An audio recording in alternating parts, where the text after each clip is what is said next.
paano ka ba nagsimula ng negosyo? Okay, actually 2019, isa po talaga akong empleyado ng isang hotel. So, nag-start ako sa spa business. Maliit lang po siya, 5 beds lang. Actually, 4 beds lang sa Makati. And then, actually parang ano ko lang siya, sideline lang. So, hindi ko naman talaga, alam mo yung inakala na maaabot ako dito sa sitwasyon kong ganito. So, sideline lang hanggang sa medyo naging maganda yung business. And then, nag-pandemic. So, parang boom, parang nahirapan kaming lahat dahil hindi bawal yung massage nung time na yon. So, gumawa kami ng strategies namin, nag-home service, kung ano-ano. And then finally, medyo nag-boom naman siya, nag-open yung business.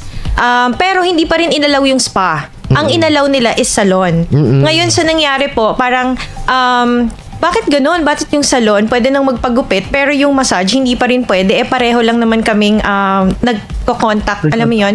And then, yung husband ko, sabi niya, mag-salon tayo kasi kailangan yung gupit eh. It's a necessity. Sabi ko, naku, ang hirap magsalon kasi kung spa nga, napakahirap na, lalo pa magsalon.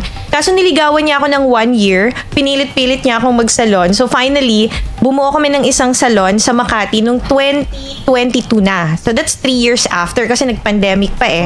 And then, dun, and the rest is history. Nagsimula na hanggang sa, naging 3 branch na ngayon. Wow. Yung salon. Yes. Wow, congrats!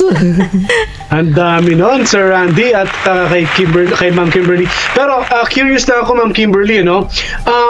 Hindi nyo ba naisip na maglagay din ng salon at saka laundry para ang pangalan nyo ay Salondry? Ganun.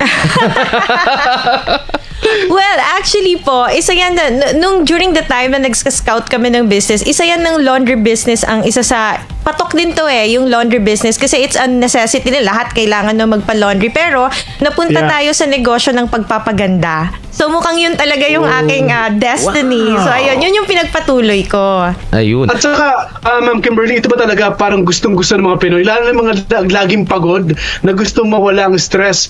Magpapasalon at mamaya ay magpapaspa naman. Correct. Opo. Kaya pupunta na tayo mamaya.